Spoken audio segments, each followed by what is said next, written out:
Good evening. Captain Retired Matt Edwards here on the 5th of January 2023 on my weekly observation post reports. Going to start after a short break before Christmas. Now, as usual, I'm going to try to keep it a bit short, and I have a habit of being too long-winded, so I'll get right into my list of issues, and I'll try to elaborate on each one, and hopefully it won't be too boring. Number 182. Excuse me. The Privacy Act consent. It's required under Section 5.1 of the Privacy Act when the government institution is asked to share personal information. A. Why does the Service Income Support Insurance Plan follow the Privacy Act instead of PIPEDA? Now, PIPEDA is a similar act, but it's for private institutions that operate federally. B. Consent is only required when a government institution holds information in a personal information bank, a PIB. So why did my MP make me sign a consent form for Manulife? Now, I think it's, it shouldn't have happened. By the way, PIPEDA is a much more confusing act to read than the Privacy Act, but they are two separate acts of parliament, even if the Privacy Commissioner administers both. One is for the government and the other one is for private enterprise. Okay. So basically, the government is the one who insures or underwrites the Service Income Support Insurance Plan. So therefore, it is required to operate under the Privacy Act because the government is not allowed to contract or act outside of the law that it creates to constrain itself. Now, the Privacy Act is designed to limit government collection and use of personal information. And somehow over the years, the people have seemed to have forgotten that. Number 183, equity. Had some discussion, same discussion with Capital One yesterday about the mistaken $3,000 payment they refused to refund. The agent said the fine print probably justified the decision, to which I replied, A, it was a mistake and no debt was owing. B, there was a $3,000 debt owed on Visa and MasterCard had the payment, so I was likely to incur interest on my Visa due to their action or inaction because they wouldn't send me my money back. I said, C, in equity law, fine print doesn't matter because it is about fairness and justice, not technical legalities.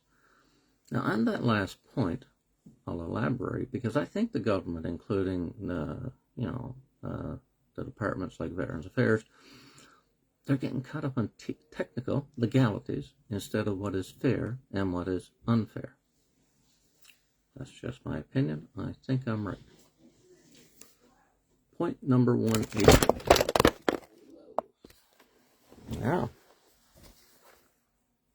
I'll pause, or actually I'll try to put my thing back up. Or maybe I'll just cut it short for tonight because my stand is kind of lopsided. Let's see if I can put it back. Time out.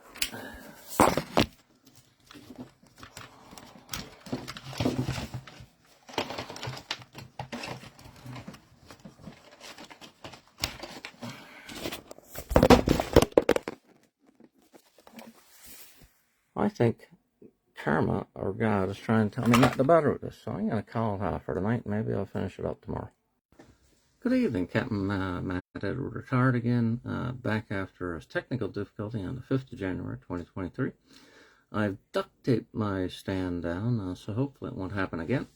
And let's continue and see if I can get through it and, carry on. Point number 184, after, the messy video I made, I dropped my phone a couple times. Examine the exceptional incapacity allowance and the permanent impairment allowance for inflation and tax. Now, what I'm getting at is that the government usually increases stuff for inflation. So if you look at the Pension Act from 1985, it'll show the rates from 1985, but over the years it has increased because of inflation. Now, another thing is tax. Well, in order to attract income tax, a sum of money that is received must be for income. Now, if you get paid compensation for personal injury, that's not income. So, point number 185. Review the Office of the Veterans Ombudsman et al. Tax points. Canada Gazette in 2006, that's one source. The Office of the Veterans Ombudsman report in 2013, that's another report that delved into the tax of veterans' payments. Finance Canada tax expenditure reports. So those are the places I'm going to review, and then I'll report back on it. Number 186, review this or start a case compilation. Include tabs in a spreadsheet for groups of cases such as tax, insurance, etc. So now, I think I started that in the past, but I haven't continued it. And one of the things I'm also going to do is I'm going to try to back up my files so I don't lose them. So I bought a solid state drive, and I'm going to try to put all my files on it so that if anything happens to my hard drive on my computer, that I'll still have an external hard drive with the source. Now, last point for tonight, especially after I had the mess earlier. Point number 187, Canada Pension Plan Disability and Law Violation for Section 44. Now, Section 44 of the Canada Pension Plan is the entitlement to the Canada Pension Plan, right? So, there are 6 different forms of the Canada Pension Plan. There's a regular retirement pension, there's a disability pension, there's a children's pension, there's a pension for orphans, a pension for widows, and not sure what the other one is right now. However, the point I'm trying to say is that when the government says, for example, in Canadian Forces Superannuation Act Section 15.2b, that the Canada Pension Plan will reduce the amount of money that a person gets in the Canadian Forces Superannuation Act retirement pension, they're basically violating the purpose of the Canada Pension Plan Act. It was brought in to be a supplement, the first pension, and it's supposed to add to other pensions. So it's not supposed to be one deducted from the other. They could have said, if they wanted to save money, that they were going to deduct the Canadian Forces Superannuation Act pension from the Canada Pension Plan. Now, obviously, that wasn't going to work, because you contribute to both pensions, you have to get both pensions. But the problem with the government is that they think if they pass a law that it has to be followed. But the question is the law fair?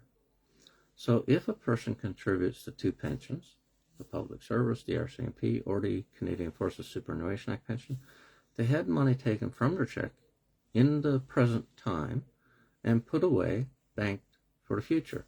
Now, at the same time, they have money deducted for the Canada Pension Plan and banked for the future. So when it comes time to draw the money out of the bank, why should they be able to reduce one payment? Because you have another payment. In 1964, a minister, Judy LaMarche, was asked by a Mr. Chatterton, what happens if a public servant becomes disabled? Will he get both the Canada Pension Plan Disability and the Public Service Superannuation Act Disability Pension? And she said, yes, of course. If he has 5 or 6 pensions, he'll get them all. So, we already know the answer. You're supposed to get them all. But they've reduced one, so you're not getting it all. It's insane. It violates the very purpose of the Canada Pension Plan Act. Listen, on that note, especially where I had the mishap earlier and I dropped my phone a couple times, well, didn't drop it so much as my stand, which is a car stand, adjustable stand for my phone. I got a really expensive program here. So anyway, thanks for watching. I'll try to be on next week again. I'll try not to miss any more.